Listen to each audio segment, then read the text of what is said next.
Allez, prenez ce que vous voulez, je paye ma tournée. Mehdi, grand prince. T'as gagné au loto ou bien? Mais oui! J'ai gagné 100 € en grattant un banco, alors que j'avais jamais joué de ma vie. Dingue! J'ai jamais gagné à ces jeux. Pourtant, j'en ai gratté. Je sais pas pourquoi je continue de tenter ma chance.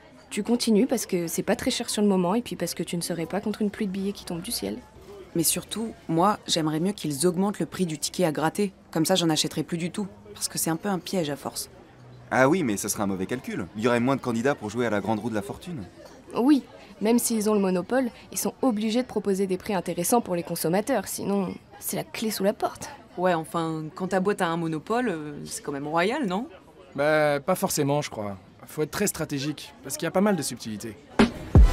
Tu vois la diff? Hé, Ah ouais? Explique du coup.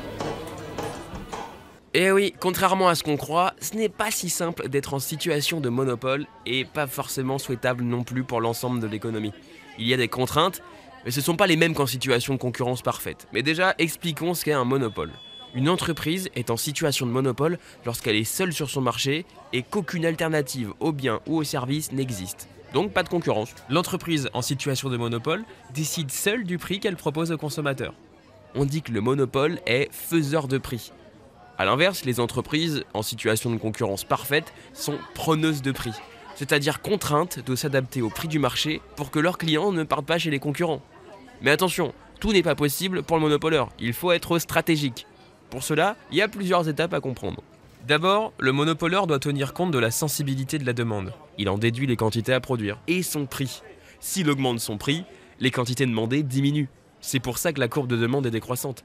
Ensuite, comme pour toute entreprise, le monopoleur doit trouver la bonne quantité à produire et le juste prix pour maximiser son profit. Il va alors égaliser sa recette marginale et son coût marginal. Tout d'abord, la recette marginale.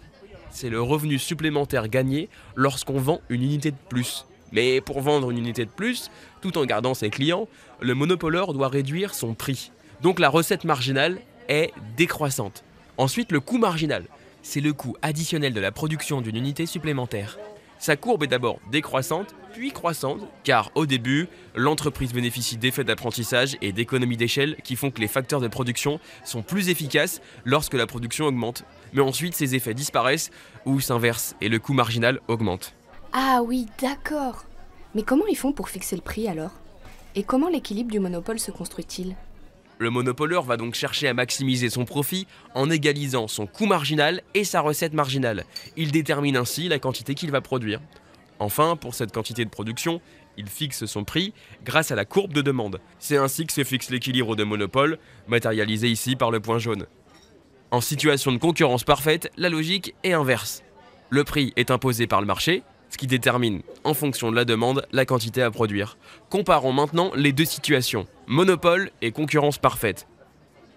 Le prix de monopole, qui apparaît en jaune, est supérieur à celui de la concurrence parfaite, qui apparaît en rose, alors que les quantités produites en monopole sont inférieures à celles produites en concurrence parfaite. Rappelez-vous ce fameux schéma montré en cours. Oh là là, c'est pas simple cette histoire. Disons qu'à l'équilibre, le monopoleur produit globalement moins de richesses et les fait payer plus cher à la collectivité qu'une entreprise en concurrence. C'est pour ça que la plupart du temps, on cherche à éviter les situations de monopole. Mais parfois, le monopole se justifie. On parle de monopole naturel ou institutionnel. C'est quoi la diff? 3 types de monopole à retenir. Le monopole naturel, certaines activités nécessitent des investissements colossaux, par exemple construire un réseau ferroviaire ou un réseau de distribution de l'eau. Quand les coûts fixes sont très importants et qu'il n'y a aucun intérêt à dupliquer l'investissement, on crée un monopole naturel. Les activités de réseau comme la SNCF Réseau, la Poste, France Télécom en ont fait partie. Un concurrent de la SNCF ne va pas construire son propre réseau de chemin de fer pour faire rouler des trains qui vont au même endroit. Les économies d'échelle, grâce à une production massive, seront plus importantes si un seul fournisseur centralise la totalité du marché. Ensuite, les coûts variables qui permettent le fonctionnement de l'activité sont beaucoup plus modérés. En pratique, il est fréquent qu'un monopole naturel devienne un monopole institutionnel. Bougez pas, je m'explique. Pour éviter d'avoir des doublons dans la création de lourdes infrastructures, ce qui serait un non-sens économique, ou si l'État considère qu'une seule entreprise, publique ou privée, générera plus efficacement la production ou la distribution d'un bien ou d'un service, il pourra lui accorder des droits spécifiques pour qu'elle dispose d'un monopole. On parle alors de monopole institutionnel ou légal. Par exemple, la distribution de toutes les catégories de courrier relevait du monopole légal de la Poste en France. Cependant, l'État finit souvent par ouvrir tout ou une partie du marché à la concurrence, pour respecter les règles européennes et donc permettre aux consommateurs d'avoir accès à une diversité d'offres et des prix moins élevés. Par exemple, aujourd'hui, la distribution de courrier reste un monopole, alors que la distribution de colis est ouverte à la concurrence. Dernier type de monopole, le monopole d'innovation. Un monopole d'innovation permet à l'entreprise de maintenir une avance sur ses concurrents, parce qu'elle est plus efficace pour produire, ou parce que son produit est plus performant, ou propose des fonctionnalités inédites et inégalées. Par exemple, grâce à l'invention des machines à café et des capsules Nespresso, Nestlé a longtemps détenu le monopole sur ce nouveau marché, jusqu'à ce que des concurrents l'imitent. Voilà, je crois que j'ai bien monopolisé la parole sur le sujet, donc je drop mon mic et je vous dis à la prochaine. Un monopole égale un seul fournisseur ou distributeur sur le marché. Le monopoleur est faiseur de prix.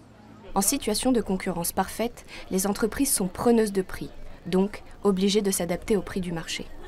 Le monopoleur produit globalement moins qu'en situation de concurrence parfaite et le prix est plus élevé. Le monopole n'est donc généralement pas souhaitable pour la collectivité. 3 types de monopoles. Monopole naturel. Une seule entreprise peut produire et fournir un bien ou un service à un coût inférieur à celui qui résulterait de la présence de plusieurs entreprises sur le marché. Monopole institutionnel ou légal. L'État concède à une seule entreprise le monopole de la production ou de la distribution d'un bien ou d'un service. Monopole d'innovation. Entreprise qui a mis au point un système d'innovation qui lui permet d'être plus efficace et d'avoir, de façon temporaire, un temps d'avance sur ses concurrents. Tu vois la diff ? Hey, Ah ouais? Explique du coup.